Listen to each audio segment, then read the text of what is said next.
Green teas often get the reputation for being low in caffeine, but there are some teas that contain as much caffeine as coffee. The amount of caffeine in the tea plant depends on a variety of different factors, ranging from the growing of the tea plant to the production of the tea itself. In this video, we're going to talk about how the caffeine levels in a Japanese green tea are influenced by how it's produced and which teas are highest in caffeine. Before we get started, it would really mean a lot to us if you could subscribe to our YouTube channel and stay tuned for future tea videos. We have hundreds of tea videos on all sorts of topics related to Japanese green tea, but for this episode, we're going to focus on high caffeine green teas. Without further ado, let's get started. Why does the tea plant produce caffeine? The tea plant produces caffeine as a defense mechanism to protect itself from insects. There are quite a few insects that like to eat the tea leaves, and by forming a protective layer of caffeine on the outside of the leaf, the tea plant is able to make its leaves very distasteful and even poisonous to insects. Somewhat ironically, this caffeine has made the plant more desirable to humans. The monks were the first to take note of the energizing qualities of tea. Tea was first brought to Japan by monks, who found that it helped to improve their focus during long periods of meditation. We now know that this is due to the combination of caffeine and L-theanine, which work together to create this so-called calm, alert feeling that tea drinkers enjoy. How shading affects caffeine. One of the things that makes Japanese green teas unique is that they are sometimes shaded prior to the harvest. This is done to improve the flavor, but it also has a secondary effect on the caffeine content. When the tea leaves are exposed to sunlight, they convert theanine into catechins as a protection against the UV light. Catechins are the more bitter components of the tea, while theanine is responsible for the more smooth and sweet flavors in a Japanese green tea. If a tea farmer wants to minimize the bitterness of a green tea, he will cover the tea plant in a type of netting called kabuse before the harvest. This shading process can be incredibly stressful for the tea plant. It produces more chlorophyll to compensate for the lower amounts of sunlight, and it produces more caffeine to defend itself from insects. As a result, shaded green teas tend to be higher in caffeine than unshaded green teas. How picking affects caffeine. Another factor that can influence the caffeine content of a Japanese green tea is how it's picked. A farmer decides which parts of the tea plant should be used depending on the type of tea they are producing. Some teas like Matcha use more mature tea leaves. Others use stems, but the more desirable tea varieties are made from the youngest sprouts of the tea plant. The younger sprouts of the tea plant are more tender and vulnerable to insects.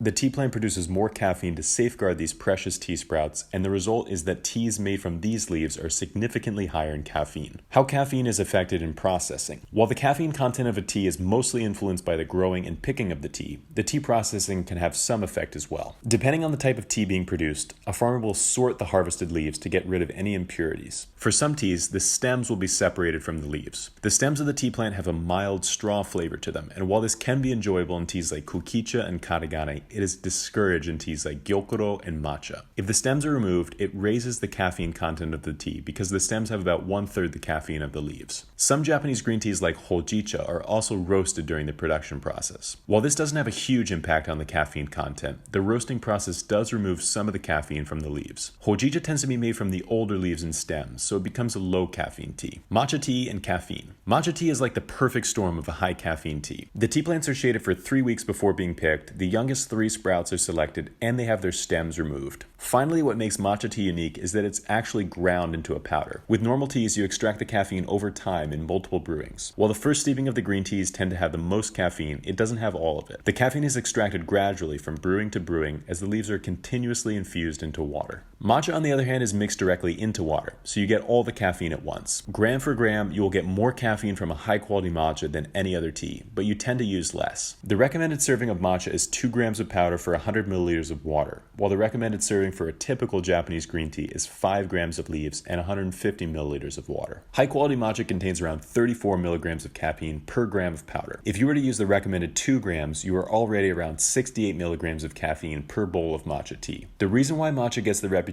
of being a high caffeine tea is because you can simply just add more powder. A regular 8-ounce cup of coffee contains around 95 milligrams of caffeine. If you were to prepare the same amount of matcha, you are already at 136 milligrams. This means that matcha has the potential to have more caffeine than coffee, depending on how it's prepared. You may not feel the same effect as you do with coffee because of the L-theanine. L-theanine is an amino acid that's present in green tea, and it's thought to slow the absorption of caffeine. Instead of getting a rapid jolt of energy and then a crash later on in the day, you may notice a long-lasting energy throughout the day. Not all matcha is created equal. You may notice that we keep specifying high quality matcha, and the reason for this is that certain steps are often skipped in the production process to create a less expensive matcha. All of these shortcuts will lead to a lower caffeine content in the tea. If the shading step is skipped, older leaves are used, or the stems are not removed, the resulting matcha powder will have less caffeine. This might be a good thing for people that enjoy an afternoon matcha latte. The matcha powder used for matcha lattes has about half the caffeine as the premium stuff. The downside of these powders is that they tend to be much more bitter, but this can easily be fixed by adding your favorite plant-based milk and some sweetener. Gyokuro and caffeine. Gyokuro is another high caffeine Japanese green tea. Sometimes referred to as the Emperor's tea, Gyokuro is sought after for its powerful sweet and savory flavor. The production process of Gyokuro is very similar to that of matcha, but it's not ground into a powder. Like other teas, Gyokuro is infused into warm water and then the leaves are separated out. Compared to matcha, Gyokuro has a much sweeter flavor, but it's also still quite high in caffeine. A regular serving of Gyokuro can have 120 to 140 milligrams of caffeine. This gives Gyokuro more caffeine than a cup of coffee if you use 5 grams of leaves and infuse the tea 3 times. Gyokuro can be considered a good coffee replacement.